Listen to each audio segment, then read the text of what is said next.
Welcome to Divine Intimacy Radio, a co-production of EWTN Radio and SpiritualDirection.com, where we provide you with a spiritual haven of rest and explore the riches of the wisdom of the saints and the path to union with God. This is Dan Burke. Welcome to Divine Intimacy Radio, your radio haven of rest. And Stephanie usually says your hermitage of the heart. And then I say your monastery of the mind, where we lift our hearts and minds to heaven. But Stephanie's not in studio today. I'm here with a good friend, Drago Dimitrov. And I always mess up his name, even though I've said it many times. Did I get it close that time? Hey, I grew up in the Midwest. I've heard every variation. So it's close enough. We'll stick with your first name. That's easier for me. But Drago is part of the Holy Habits team, and I'm super excited, if you've never heard of it, to have him in studio. Obviously, he's taken up Stephanie's seat. But Holy Habits is the best use, in my opinion, the best use in terms of technology of any resource available to any Catholic in the world today. Pretty big statement, isn't it? I'll take that, man. I'm feeling good. My mom will be proud. Your mom will be proud. So the best use of modern technology in the church today. And there's other good, I mean, that isn't even saying bad things about other folks who are using technology to help people spiritually. But I've personally invested time and energy into Holy Habits and informing the way the content's developed and the way that it thinks and the way that it helps people to grow spiritually. So welcome to Divine Intimacy Radio. Thanks for having me. This is a beautiful studio, and 2D, it's one thing, but 3D, the full immersion, it's nothing like it. Yeah, it's great. And it's great to talk about, how to help people be holy, which is really at the heart of what we do and at the Avil Institute. And of course, as an extension, it's at the heart of what you do. I just, out of curiosity, what got you initially engaged in how to use technology? This question of how do we use technology to help people advance in their faith or grow in their faith? Yeah, that's a great question, because technology oftentimes can be viewed as a distraction, and let's go touch grass, right, and spend more time outside of technology. But we realize we are in a culture that's deeply integrating it. We're using it in our work. We're using it to connect with other people. And so then obviously we've had the success of Catholics using and creating apps as well. And so there's a real tool of ministry there. But I always think that the reason why I'm not a saint yet is not because of God's grace. God's grace is there. It's my lack of cooperation with it. And if technology is so integrated in my decision-making and my use of the will, how can I use that tool to facilitate and encourage my will to cooperate with God's grace and in the pursuit of holiness? Great. Well, you know what? I've got out a bit ahead of my skis because I didn't say, we said who you are. Yeah. We've sort of mentioned an app, but why don't you set the stage for us about what you're doing with, and describe the app a little bit, and then we'll kind of jump in deeper after that. Yeah, well, I mean, a lot of it's inspired by the work you're doing, where there's a clear a paradigm of ascent. There's a progression, a structured progression. So from Drago to Saint Drago, it's not this fuzzy thing of like, yeah, I guess I'll be a saint. What does that mean? But there's distinct stages as we look at the moral theology of the church. And I don't need to repeat all the formation you do, but most Catholics are stuck at that purgative stage early on, wrestling with the same habitual sins. You confess, but then you're doing it again, and God's mercy is always there, fair enough, but it's not the optimal way for the progress and walking in Christ. And so, how do we help company like pilgrims, people on the journey with the different tools, nudging them in the right direction? And then, through tools like the Roots in Assessment, which, inspired by your work with the interior life. So people can get in there, figure out what their root sin is. It gives them insights on habits then that they could use to offset the root sin. And then there's other toolkits there. So, some people will use confession logging. Some people use the daily gospel. It's kind of a sanctification platform meant for the serious Catholic who wants to make progress in the interior life. Yeah. So without disparaging, because, there's a growing number of entrants into this space of helping people with technology, whether it be magisterium AI or other things like that. I think what differentiates, if I could use an analogy and see if it works, what we're doing with Holy Habits from the others is, as an example, Sophia Institute Press, deeper water in terms of helping people to grow spiritually. If I look at like Matthew Kelly, and this is, there's nothing, I'm not saying anything negative, but what he has done is he's good at reaching people on the edges and bringing them a step in. But progression wise, that would be, somebody who's kind of not really committed in the church. And I published a few books with Matthew for this very purpose. Yeah. The simplest, easiest book on prayer, Into the Deep, I published with Matthew because I knew it would reach a lot of people who are only just barely considering a life of prayer. So then you go from his work that he typically does then to like Sophia Institute Press. One is reaching that person who's on the way outer edge or on the outer edge, and then Sophia is going to reach people who are okay. Now they want to start running. Yes. I think that's the space of Holy Habits. Would you agree with that? It's the people who really want to go deeper. I agree. Yeah. Look, for a lot of people and maybe some listeners, right, we go through rough patches and feels like we're about to head off the cliff. And there's certain things that might kind of reorient us, and the cliff's now behind us, and that's great. But having the cliff behind us is not enough to get us to the actual destination we need to be. We avoided the pitfall. So, right, we need actually, how do I navigate? What are the paths forward ahead as I proceed towards the destination, towards the beatific vision? Not just, don't fall into, the abyss, right? Right. So the cliff is I'm exiting out of this life of sin. I really want to follow Jesus. Yeah. But now how do I do that?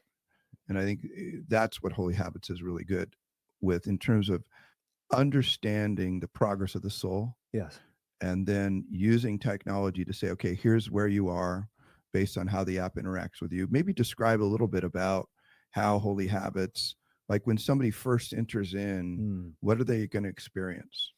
Yeah. So once you go through the onboarding, which the onboarding itself has an element of formation in there because it forces you to reflect, what are the reasons why I'm falling into sin? What are the kind of the holes that I'm trying to fill? And then you get in there, you do the root sin analysis. So I figure out my root sin. I then do an optional input where I say, state in life. I'm a father, I'm a business person. Yeah. You know what? Can we back up? Oh, let's back up. So root sin analysis, just so that, Sure. we have a whole spectrum of people that listen to the show. Some are brand new to it. Some have been listening a long time and they'll know it. But root sin analysis basically follows an ancient tradition in Catholicism that has as its foundational understanding that each of us has a primary defect.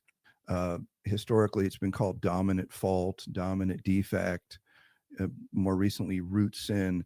And that is, it's sort of the epicenter of where all of our problems come from spiritually. Yeah. Right. So the app helps you through a question, sort of a quiz process. Yeah. Dynamic type. It adjusts based on your answer. So to gain some starting place to start attacking the main epicenter of vice in your life, which it may just be one particular aspect of it.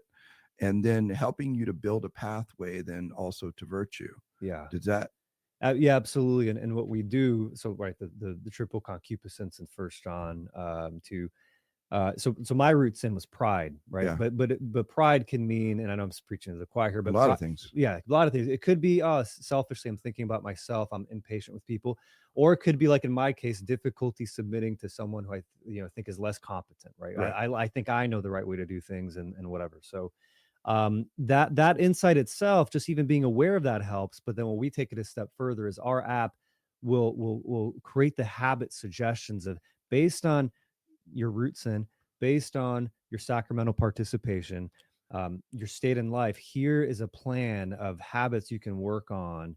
And I've been using this. It's helped my marriage. I mean, it's funny. Like the other day, I needed to do a refresh on my habits, and I put something in my marriage that I needed to work on, and the app actually generated a very practical thing that I now track, and I make sure, right? Because yes, I want to make sure I'm a good husband intrinsically, but also like I want to maintain, and see my progress, that I'm not just thinking I'm a good husband, but I can actually show some evidence at least, and hold myself accountable for. Well, let's dig into that. Yeah. Right. So Do you mind sharing or shouldn't share No, it? sure. Yeah. Yeah. Yeah. Why don't you share what it is, and then how is it?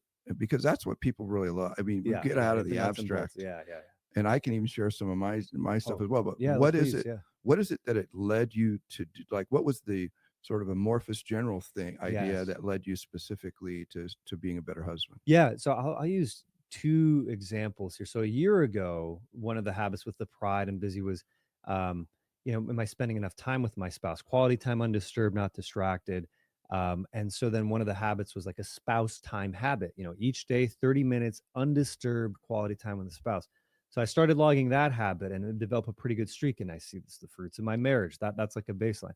Now, this is kind of silly, right? A cliche, but like, as far as like dishes or like at nighttime, the son's asleep. And yeah, like I make sure the kitchen's good. Like I take care of things. But lately I started to slack. Like, do I really want to vacuum? Well, I don't see crumbs. And I started allowing myself a way out. And so I had a conversation with my wife, and she's like, because we're, God willing, we're pregnant, expecting our second. So it's like, as a husband, I need to be there for her. So seriously and kind of cheekily, I said, honey, don't worry, because this is going to be my next holy habit. And she's like, oh, fine. Yeah. So I put in the app, the situation, and now I have a kitchen cleanup grace that it put, and it adds the flavor of like, pray the Hail Mary while you're doing this, so there's like an added component that the app generated. But yeah, it's Very cool. Yeah.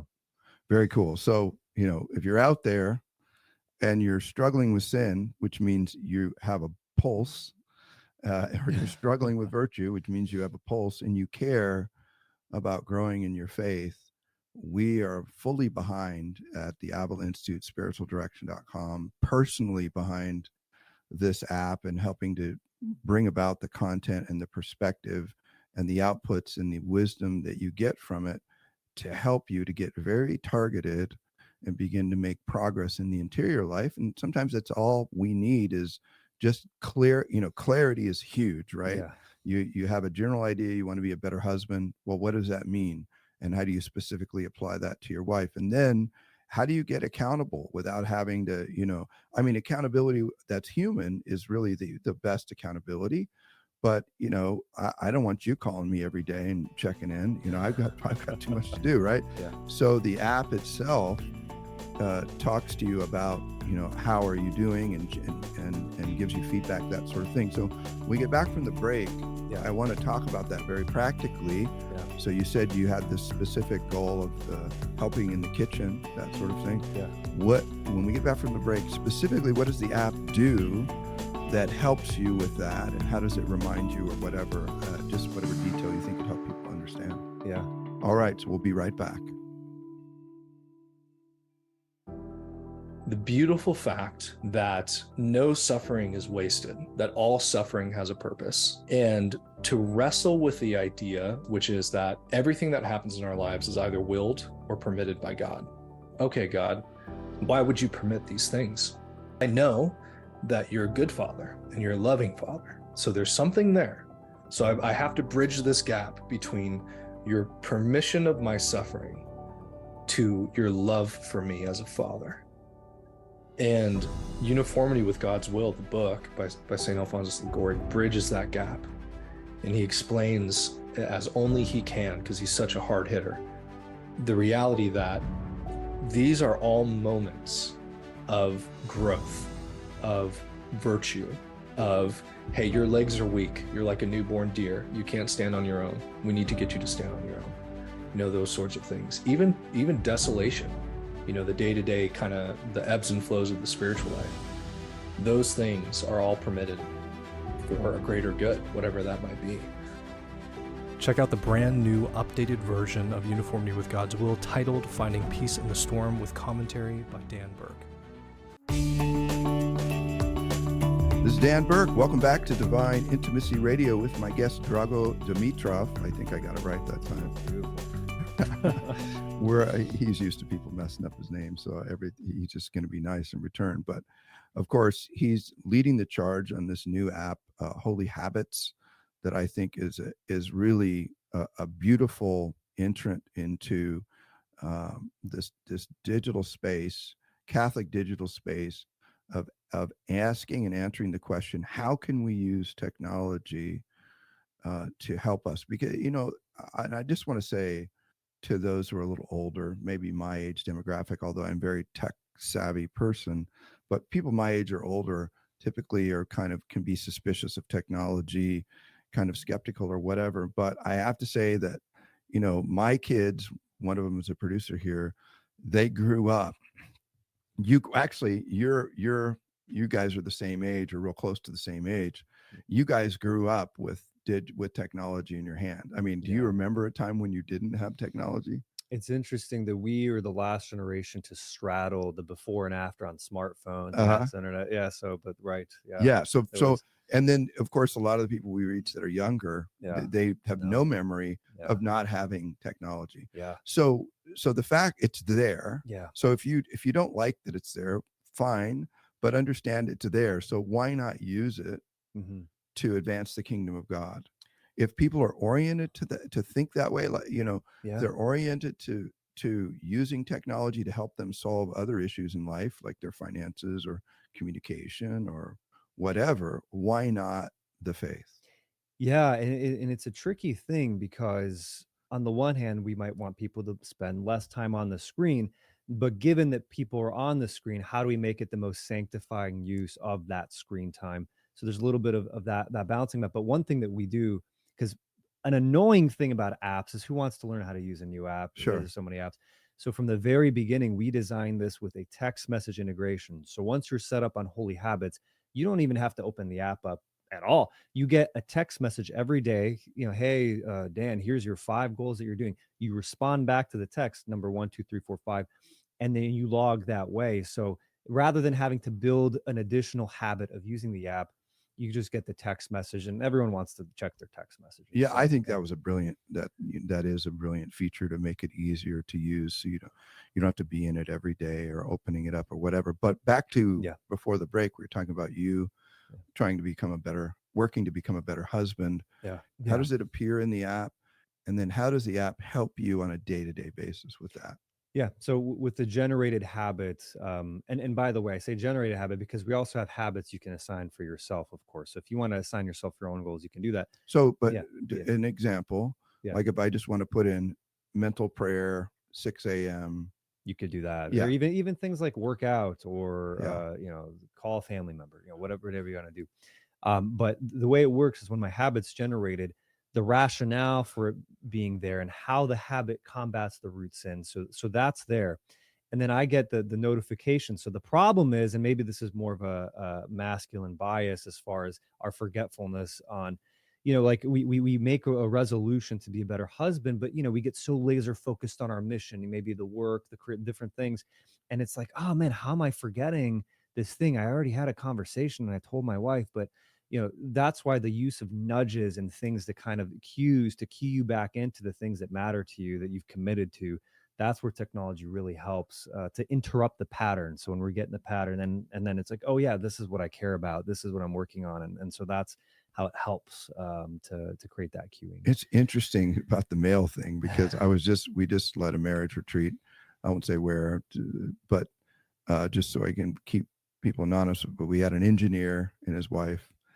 Great guy, wants to love his wife, do the right thing, always forgets the honey-do list right to her, and then she doesn't feel loved and that sort of thing. Well, this app is one, I think it's going to be more powerful than, like, let's say a reminder app.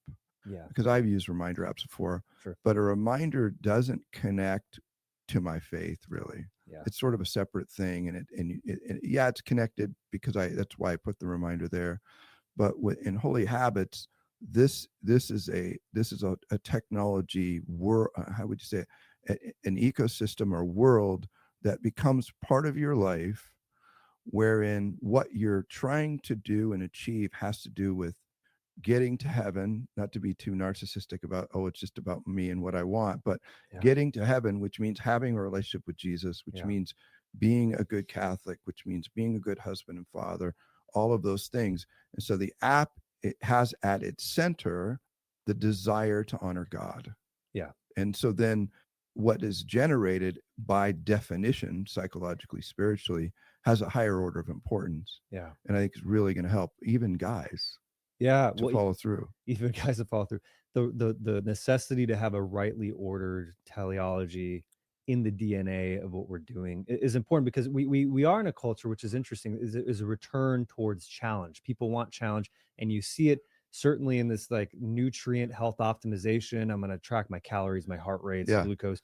So we see all that, but then a lot of this, you can get trapped in this optimization for what sake to Right. or are we optimizing so we become more loving, connected, unifying with God. And so having that purpose, on top of all of this, so that it's not just some optimization tool, but actually it's meant to point you to Christ. And Holy Habits will work on the two major platforms. It's in the Google. Yeah. And the Google, I don't know what they call the Google Play Store. Yeah. Google Play Store and the Apple. Yeah. The Apple app Store.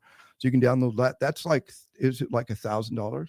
$10,000, but we'll slash that and make it $10 a month for anyone listening. But we do have the free version as well, so everybody can try for 14 days free the full package, and you get your roots in, you get all that, and you can choose to stay on the full package or to use like the smaller features, and those are great too. People like that too. In terms of feedback that you've received, I know you've had some really amazing testimonies. Give me one that really, because I know when you're giving your life to this work, and I know how powerful it is when somebody pops up and says, hey, I was heading the wrong way, and just what you've done for me has really shifted my path. Give me an example of what you've heard that's really moved you. Yeah, it's one that jumps to mind is the idea of like, I feel like this app knows me, has my spiritual journey on the app. It's personalized, as opposed to like just throwing a one size fits all. And so this idea, and part of this is because of the new technology that's available to facilitate that experience, but it's less about treating people like a one size fits all cookie cutter template, but it's acknowledging that I have a unique journey with Christ. Yes, there are certain structures we can see across all the lives of the saints. Sure. But the journey of Saint Teresa of Avila is different than, John Paul II, and et cetera, right? So that ability to touch people where they're at and to overcome some sins that they've been struggling with. And people say, I mean, you can look at the reviews on the store. I mean, it's like, wow, I'm finally getting these habits done. I'm going to confession. It's more fruitful. That brings to mind another differentiation that I think is important to highlight.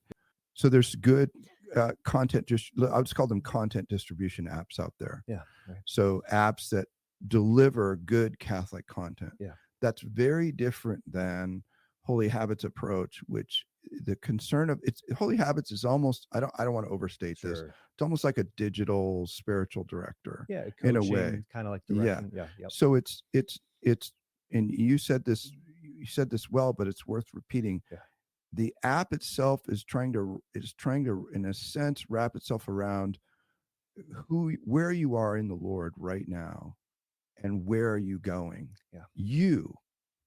Where are you now, and where are you going? So it's not anyone comes on, the same general stuff is delivered, or maybe stuff that you're interested in is delivered. That's a whole different model than what you're doing with Holy Habits, right? Yeah. But if you were to speak to each one, and you had them face to face, and what would you tell them? I mean, why should they take a risk and invest a little bit of their time and jump into this? I mean, what's your best pitch to get people moving? Because I want to see tens of thousands of people on this app. I think it changed the face of the church. Yeah. I mean, if we're serious about what we believe, and that it's not just some vague thing, but for example, if we're going to purgatory, and if purgatory, as far as I can tell, the same, is going to be much more of a difficult process than on earth, the sanctification and the purification we can do today on earth. Yeah.